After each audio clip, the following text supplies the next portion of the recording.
The world is going through changes. Changes happening at a speed that we have never seen before. This is leading to disruption, chaos, panic, fear, hysteria, and a turbulent economy and marketplace. How do you protect your wealth in a turbulent world? How do you invest for cash flow in alternative assets to escape the rat race in times of uncertainty? How do you decentralize yourself, your family, your community, your business, and your investments to become sovereign and escape the matrix? If you are looking for strategies, tactics, and techniques to escape the rat race and matrix, you are in the right place. My name is MC Lobsher, and this is Cashflow Ninja.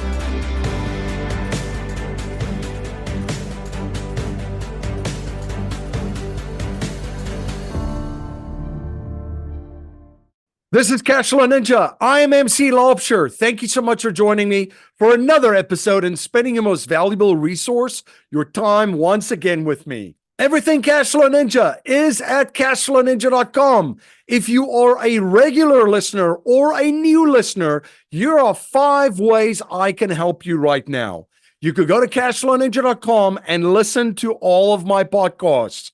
I've recorded over 1,000 podcasts with the best minds in business and investing. You can download all of my books in which I share the best alternative asset investment niches. You can watch our free trainings on infinite banking, Midas banking, Bitcoin life insurance, strategic metals, and more. You can subscribe to my weekly newsletter, which is free, The Wealth Dojo, in which I share the best insights on alternative wealth strategies and alternative asset investing you will find anywhere. And finally, you can join our community, The Wealth Dojo, and get access to the best training, strategy, and community in the alternative wealth strategy and alternative asset investing space, period.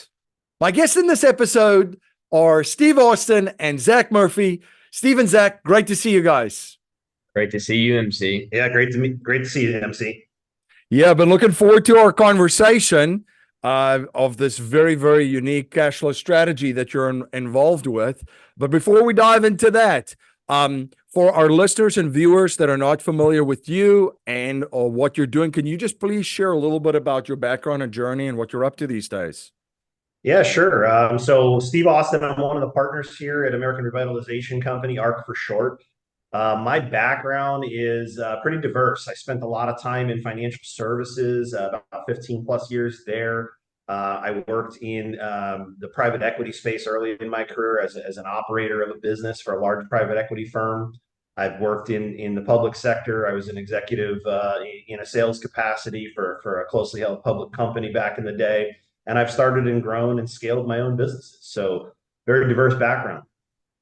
Yeah, mine's a little shorter than Steve here, but I'm Zach Murphy. I'm the president of our capital markets team here. So my background was in financial services, and for the past 3 years, I've been more in a capital raising role. So the past 3 years, I've been a part of a team that's raised 75 million plus. So really working with our investors, working with our referral partners, since we get a lot of our investors from financial advisors and CPAs and different referral sources. So working on those relationships, working with the clients, and working with our team here on the investor services side. That's a lot of my background right there. Awesome. So you guys are involved in historical preservation, easement, cash flow strategies with ARC. So can you explain just what is that, and then how do they work? Yeah, so a lot of people are not familiar with some of the benefits of investing in historical real estate, and some people also think when you say historic real estate, you're only talking about these buildings that are dilapidated, falling apart, and kind of unusable or unrentable. And so what we focus on are actually kind of the other end of that market. We focus on cash flowing assets as much as possible. Not 100% of our assets are going to be cash flowing, but the bulk of what we do is find buildings that are already on the National Park Service's registry, that they're either individually listed as a historic asset, or they're a contributing asset in what's referred to as a historic downtown district. And so oftentimes these are in cities like Birmingham, where we are today, Raleigh, North Carolina, Miami, Dallas, Fort Worth, San Antonio. These are all cities that have a tremendous amount of historic inventory. And I think the National Park Service says there's about 1.8 million individually listed buildings, MC, and then as part of these districts, there's probably north of 10 million. So it's just kind of an underutilized asset class is kind of how we ended up getting into this. And it brings in a lot of tax benefits, and I'm happy to get into that if you'd like me to. Yeah, it's fascinating because even where I live in Pennsylvania, there's a lot of historic buildings here in the old Absolutely. colonial buildings, and you kind of drive past it, but you've never really thought about the strategy around this that is just available for all investors. So let's get into how these work, and what the process looks like.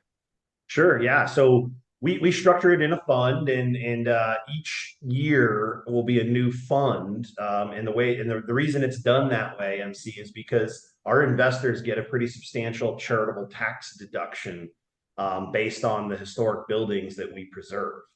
So we don't just buy these cash flowing historic buildings, we actually preserve them from future development. So we put what's called a historic facade easement, or an HPE, on the building so that it protects any upward or outward development of that building, and it maintains the exterior of it in that historic condition.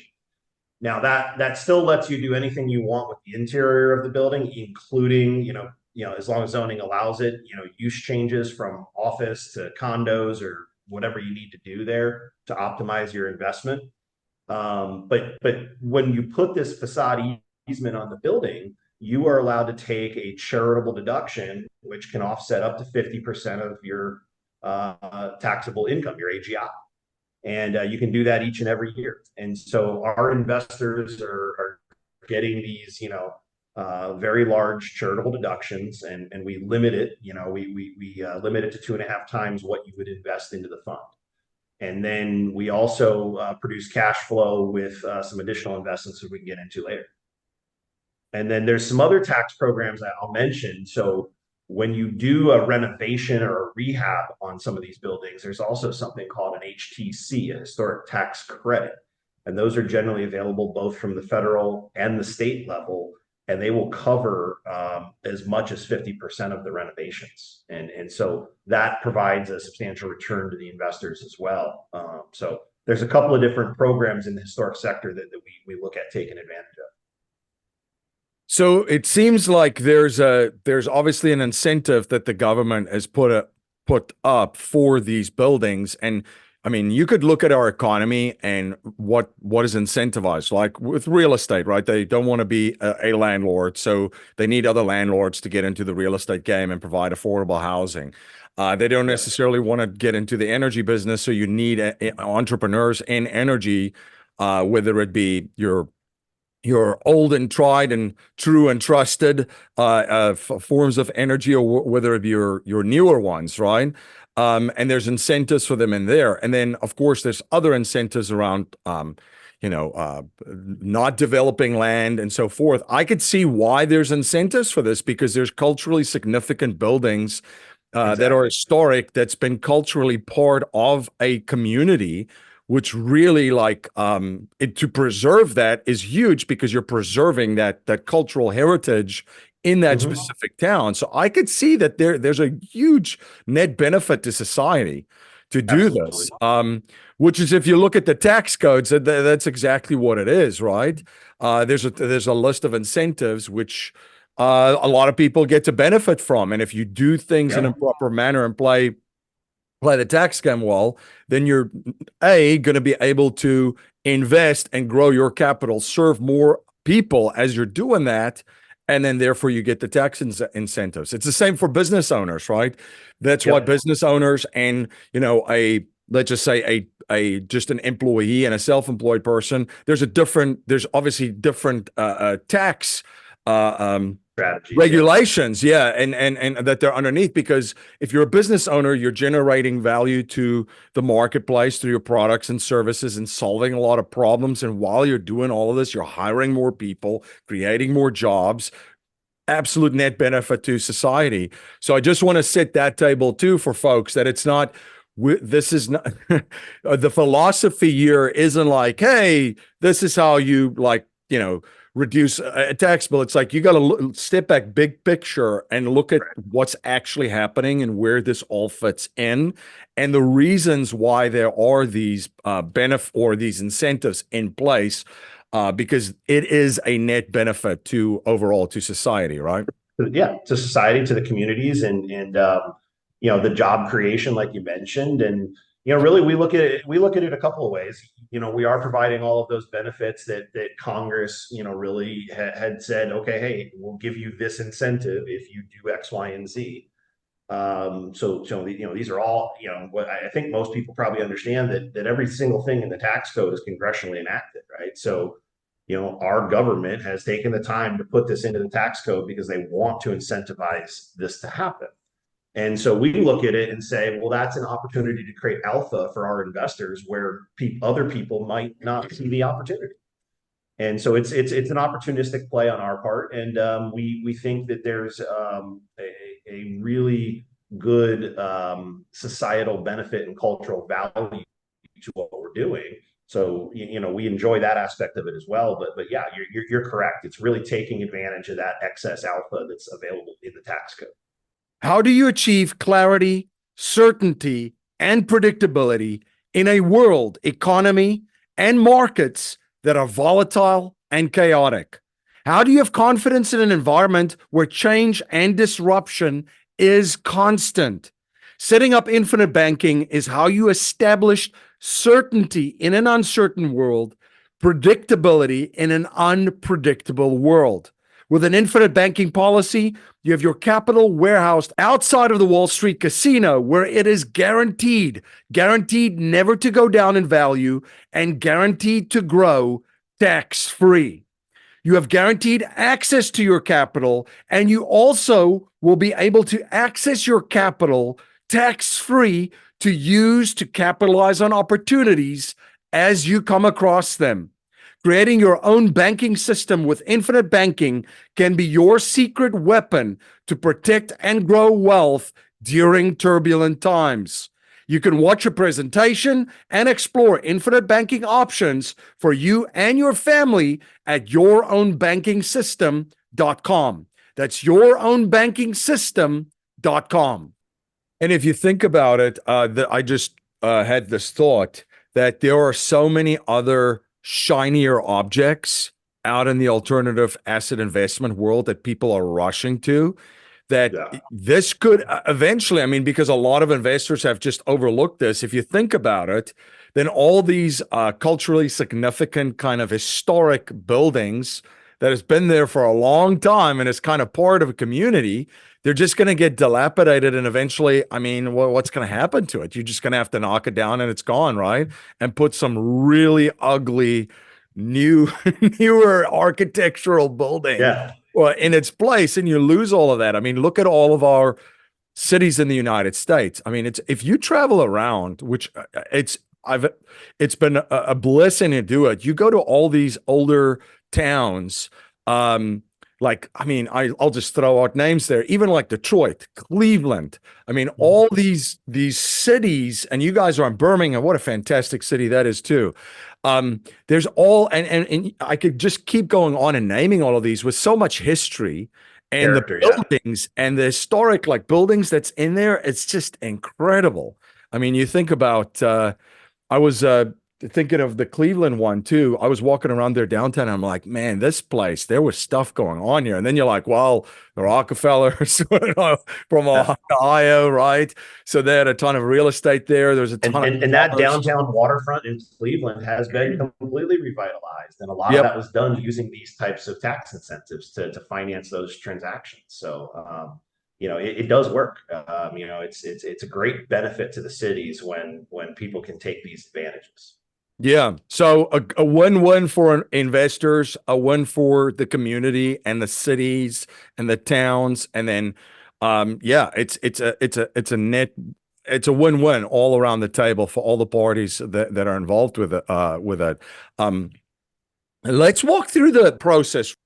Yeah, so we identify assets on a traditional real estate underwriting metric, right? So we're looking at rents and markets and zoning. What can we do with the building if for example, there's a lot of opportunity in office space right now, and what if office doesn't come back? What can you potentially turn that building into? So we look at all of those things like a traditional real estate investment firm would.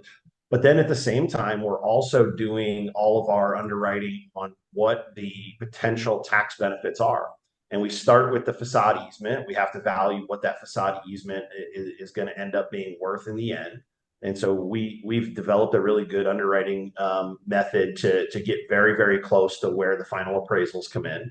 And beyond that, we look at, is there a historic tax credit play in place?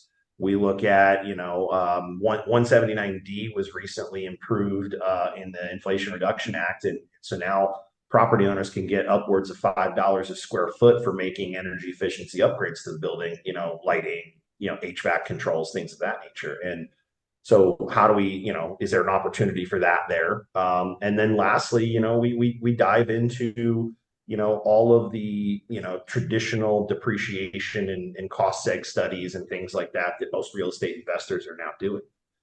And so once we've decided that an asset kind of meets our criteria, we'll put it under contract. We'll go into due diligence, and we do have an extended due diligence period, from most buyers, but we're also coming to the table as a cash buyer, which a lot of sellers are happy about right now because let's face it, in the commercial mortgage space, it's tough to get loans right now.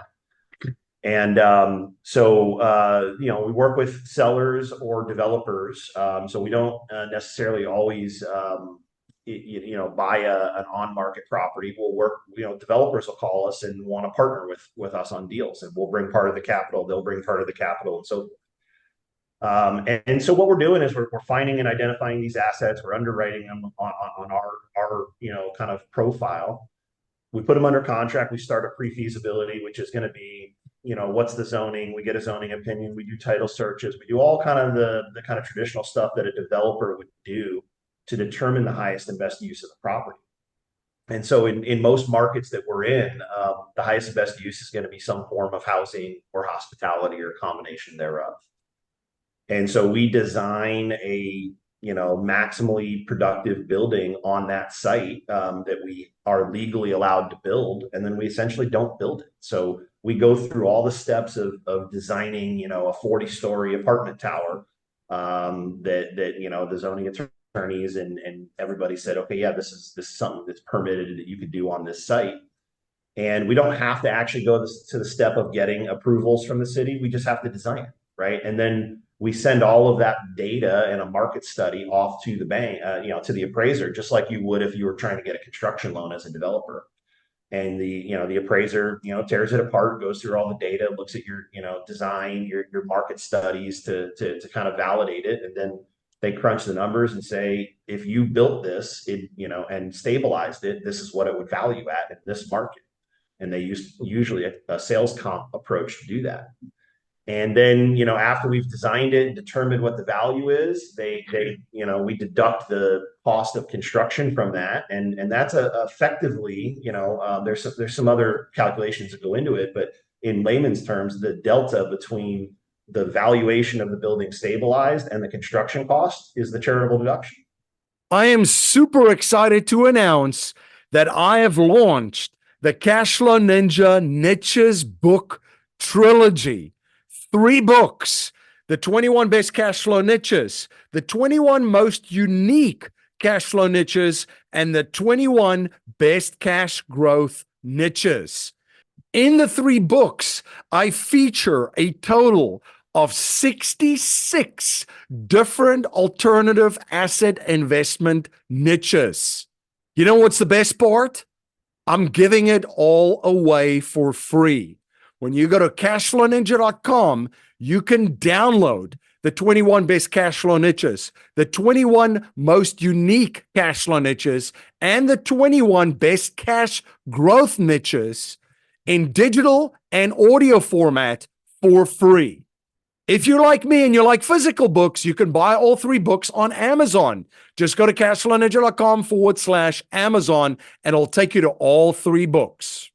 I want to thank every single listener from the bottom of my heart for riding along on this journey with me since 2016. You touched on the financing for these. That seemed, and a lot of this is bought cash, right? But that is the one aspect that when you were sharing this in the beginning too, I'm like, man, that's got to be like brutal. Who would, just knowing what I know on the commercial side of some of the projects that I've been involved with, that's a brutal side of this right now in this environment, right? It is. And that's really a huge advantage to us being a cash buyer with the high interest rates we're currently seeing. A lot of capital is sitting on the sidelines. A lot of the people, especially people who've come on your podcast, are talking about this is not a good opportunity to buy for them because they're relying on a pretty large amount of their capital to be from debt. We don't use any debt in our models, so we actually feel like this is a great time to buy because there's a lot of capital sitting on the sideline. There's not a ton of competition to buy these buildings. So we're really excited about the buying opportunity for the current interest rate environment for us as a cash buyer. And for anybody listening, you might say, well, why wouldn't you use debt? I mean, and the answer is when we put the facade easement on the building, we actually are not allowed to have encumbrances on the building. So we have to actually submit that facade easement with the building debt free, but that doesn't prevent us from pulling debt down the road. So, if the interest rate environment improves, we can do a cash out refi for our investors. So we have the flexibility, but coming to the market as a cash buyer in this environment has been a big advantage. And then you had mentioned some of this is converted into something else. For example, if it was an old historic building where there was offices in, and you preserve the integrity of the building and all of the historical features with it and so forth, you can on the inside convert those to apartments and other uses, right? Yeah, so whatever the zoning permits in the municipality that you're in, you can any mixed use, office, retail, condos, hospitality, and you can do anything you want to the interiors of these buildings. It's really what we're protecting is all of the exterior features, materials, windows, things of that nature.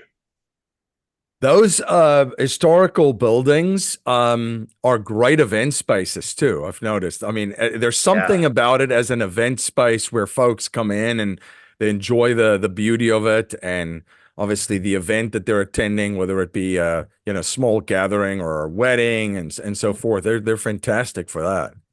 Yeah, absolutely. We're looking at a couple of those right now out in the Midwest. Yeah, I mean, there's a every building of those buildings has a story, right? Tell me about the pitfalls to watch out for this. Like, how does this go? How does this go wrong? And what are some of the risks?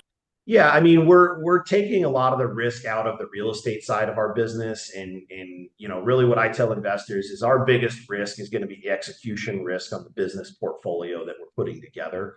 Because in addition to these historic buildings, because we're limiting the charitable deduction, at a lower level, just to keep it conservative from a litigation standpoint with the IRS, that creates excess capital that we deploy into buying what we refer to as legacy industrial manufacturing businesses.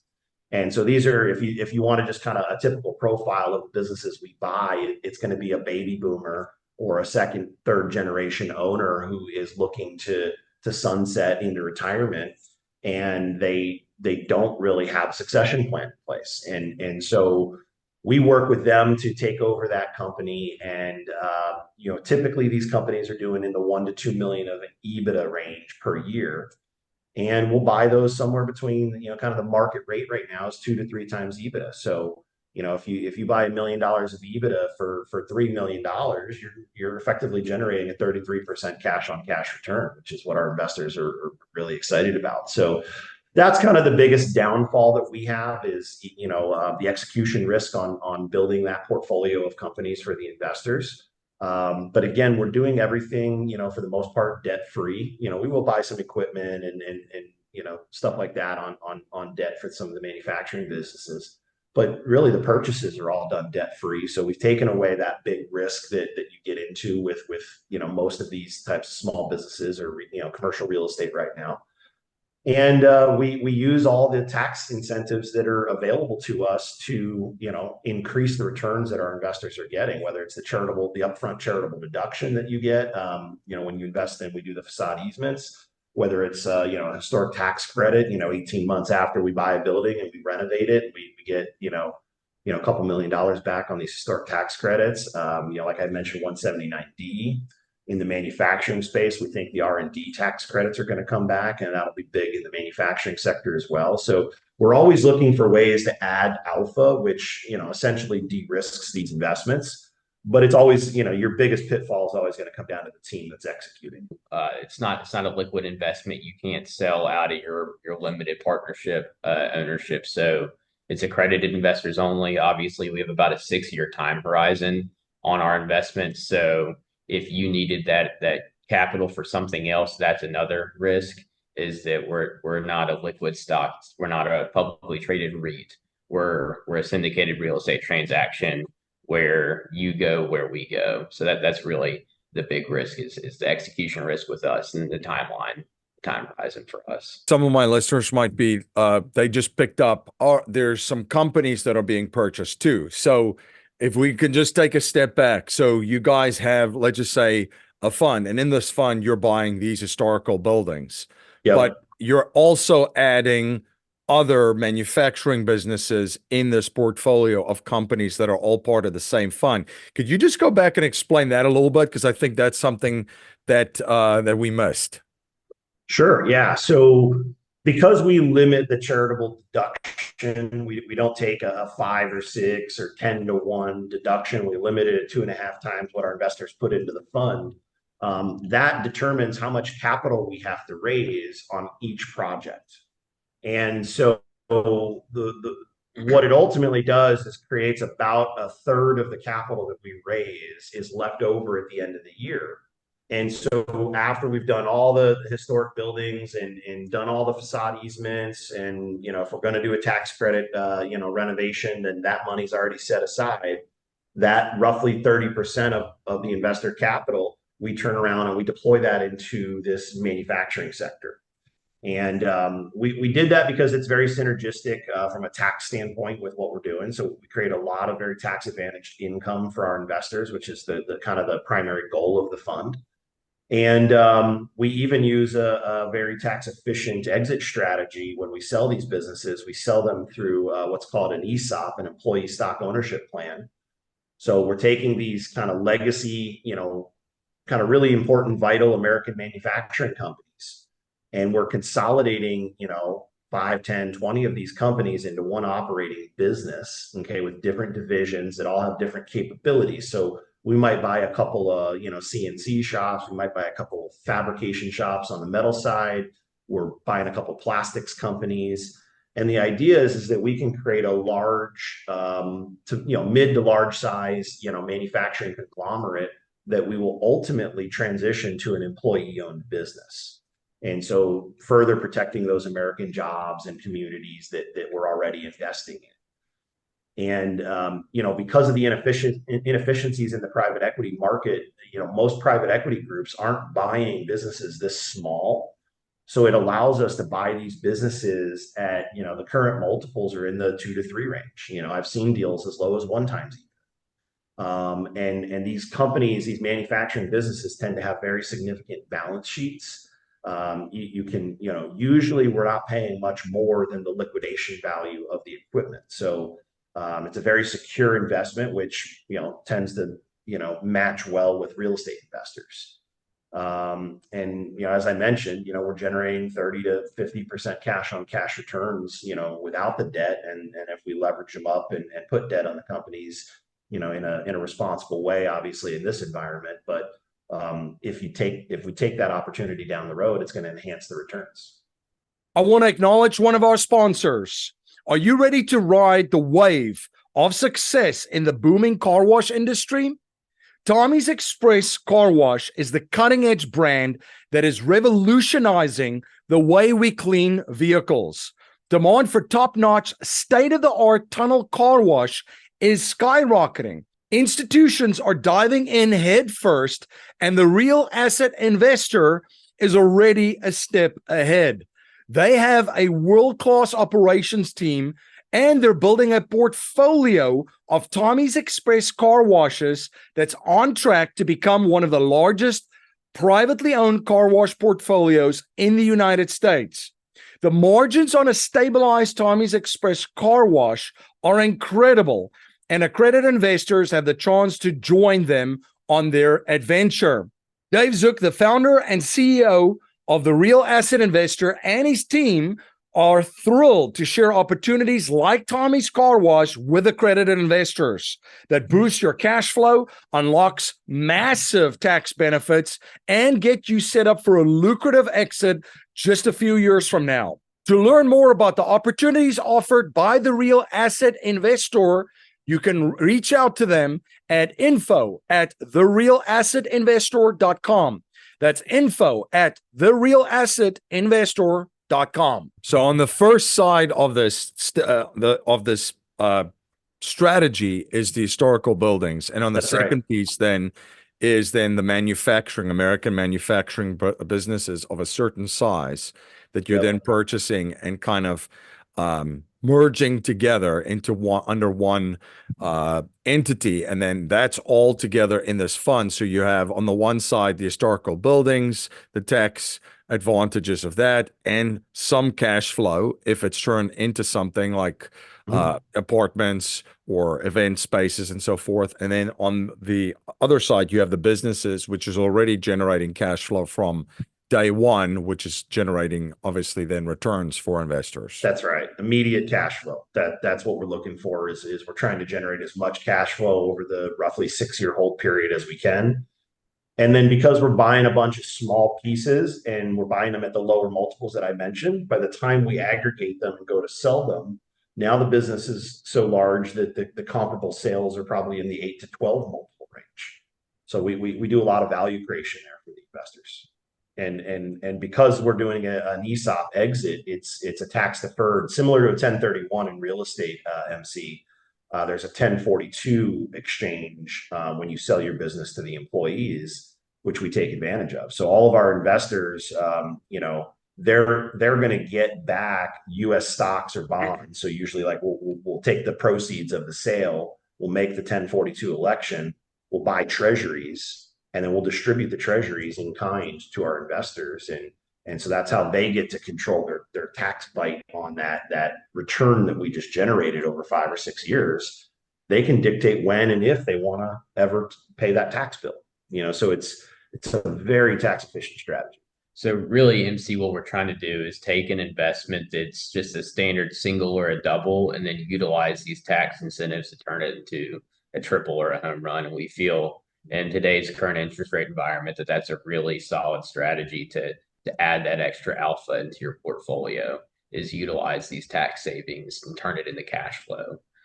Basically take money that you're giving to the government and put it back into your pocket, which I feel like fits really well with your podcast listeners. Is we're trying to not take their investment dollars, we're trying to take their tax dollars and give it back to them. What's the timeline on this, more or less, that you guys are looking for? You mentioned 5 to 6 years, but what is it? What is the kind of the timeline that you're looking from the one project or from the beginning towards the exit of it? Yeah, so that first phase, which we call it the front end of the fund, which is buying the real estate and doing the historic preservation, that all happens kind of in the year we raise the capital, right? So that's all done by December 31st each year. And then when you get into what we effectively call year 2, right, which would be, in this case, if somebody invested in 2024, we're now into 2025, we're deploying the second half of that capital into the manufacturing. And so that'll usually take about 6 to 9 months to get everything deployed and then to start, streamlining the operations and adding our efficiencies and things like that. And so really the full cash flow generally is hitting our investors by the end of year 2 or the beginning of year 3. And from that point forward, we're doing quarterly distributions. And so we have a very, consistent process for kind of deploying our capital, and it's very scalable for us, which is, pretty exciting. And then, we have to hold the businesses a minimum of 3 years to qualify for the 1042 exchange on the back end. So 3 years from the last acquisition is kind of, the threshold that we have to get over, from a timing perspective. And if we participate in a project that has historic tax credits involved, you have a 5-year mandatory hold, so you don't have to recapture any of those credits. So basically, we've set everything so that beginning in year 5, we know we can start liquidating our assets and getting capital back to the investors. So the way the fund is structured on the, our side as the manager is, we're taking a very significant incentive to perform on the back end. So most of what we make is only going to come if we perform at the levels that we believe we're able to, when we're selling these businesses, which, again, it takes away some of the risk to the investors of, exorbitant fees and things like that you see on some syndication deals. And so, that's, we're probably in that 5 to 6 year window from the time investors give us money until they're fully liquidated and they get their returns. But the cash flow will start, usually at the end of year 2.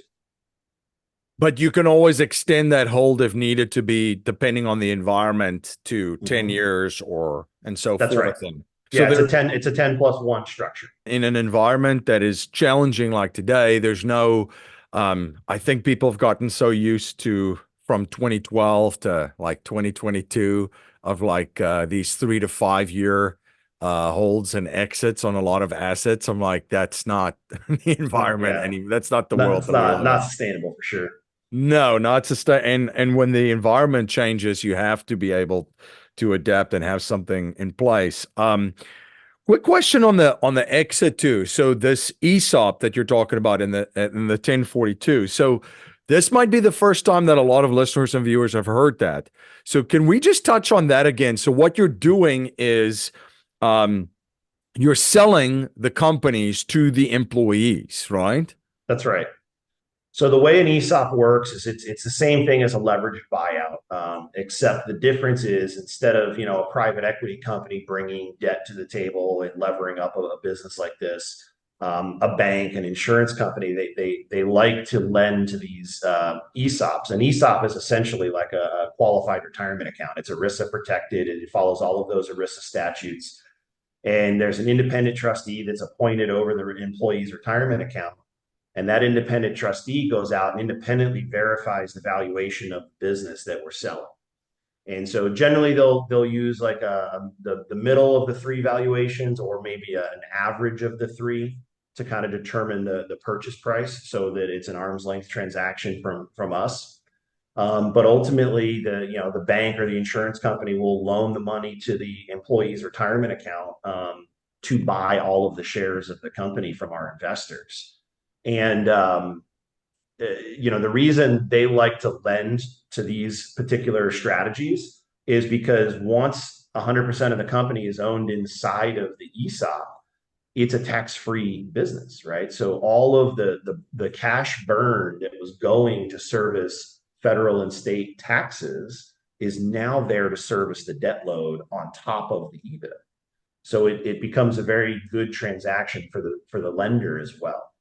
And ultimately, what happens is, once we have exited and sold that to the investors, 100% of the company's shares get distributed down to the employees based on their tenure and income, based on a plan that the trustees and the board of directors puts together.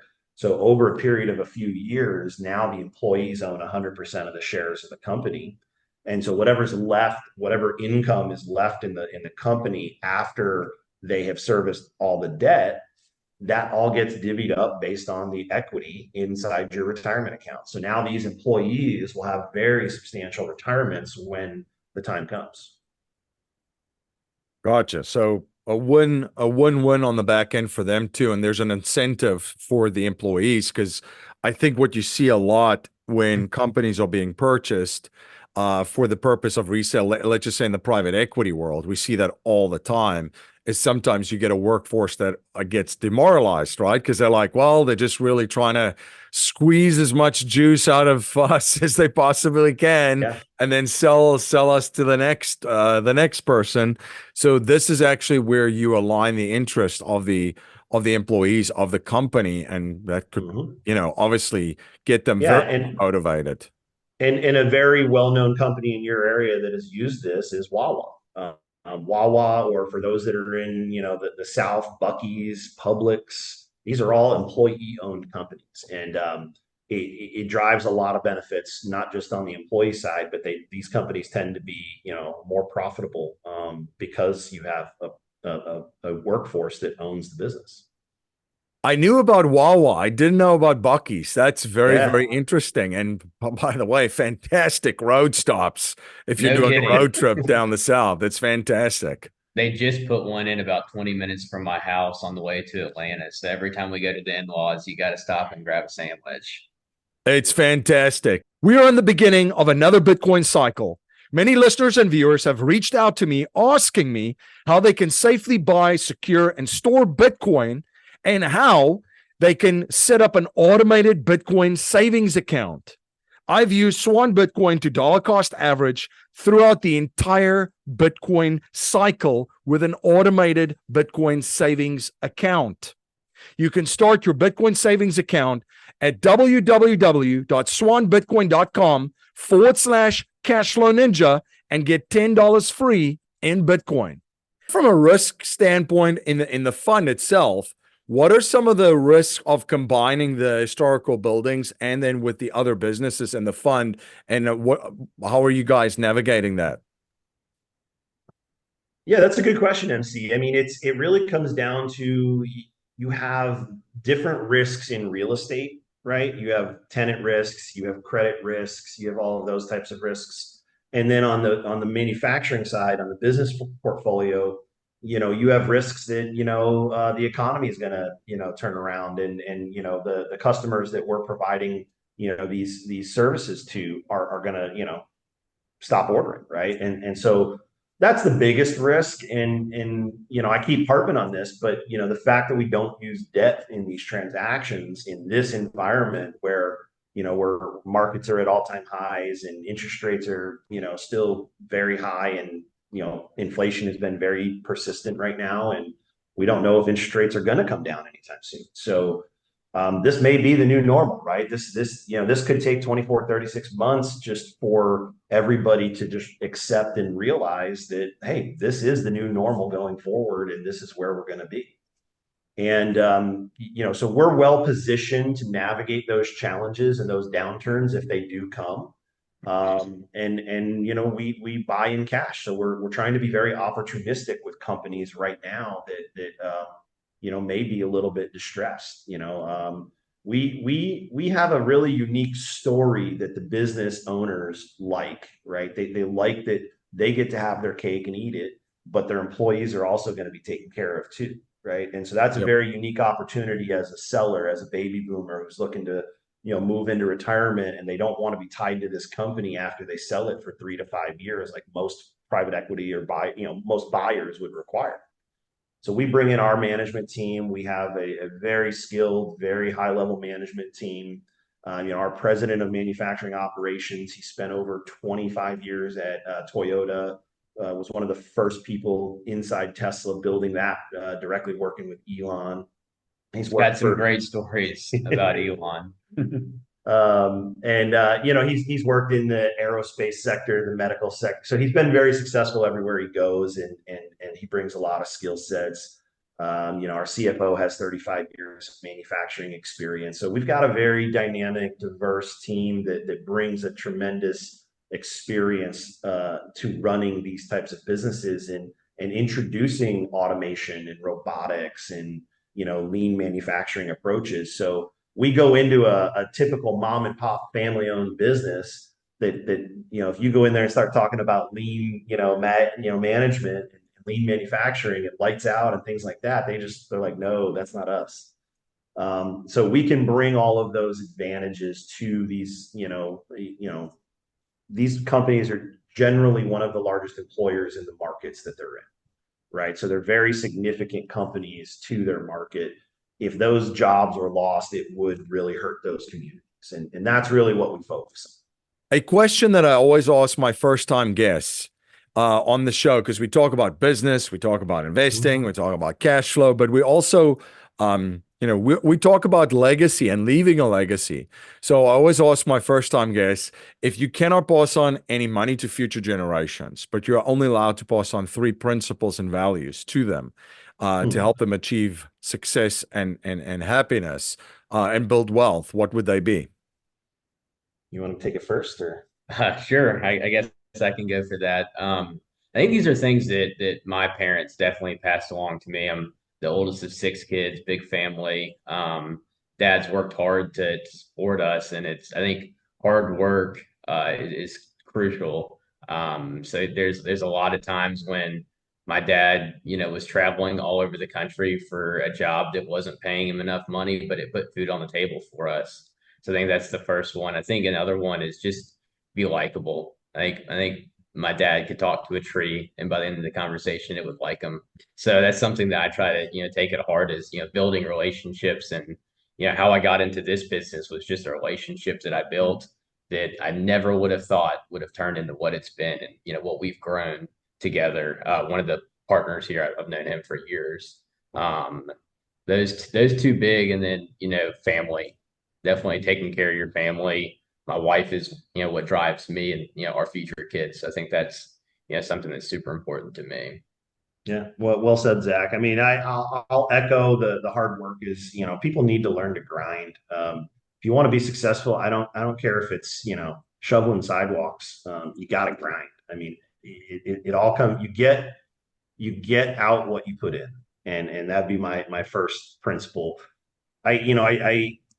I would steal the family from Zach, but I'll give you kind of a different angle there. Is you have to educate yourself you have to constantly learn about your profession. Whatever it is that you do, you have to constantly be evolving and adapting and learning what's coming down the road and how you can deploy this into what you do and take little, even somebody listening to this, if they can take little bite-sized nuggets of this and apply it to what they do, that's how you really ultimately become successful, is taking those little pieces of wisdom and stacking them up over years.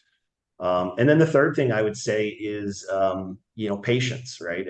I think we live in a society right now where everybody wants it yesterday, and they want the instant lotto ticket, right?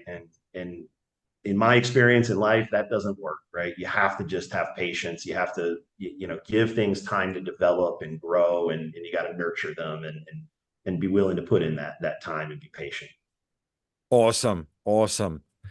Steven, Zach, this has been great. Where can my listeners and my viewers, where can they get in touch with you? Where can they follow you? And where can they go to get information and stay informed of all of the projects and future projects that you guys are involved with? Yeah, absolutely. So our website is arclp.fund. So that's arclp.fund, like F-U-N-D. And our email is just investors@arclp.fund. And so if anybody's interested in learning more about what we do, we'd be happy to schedule some time. There is a link on our website to schedule a call with Zach and I, or one of us, or both of us.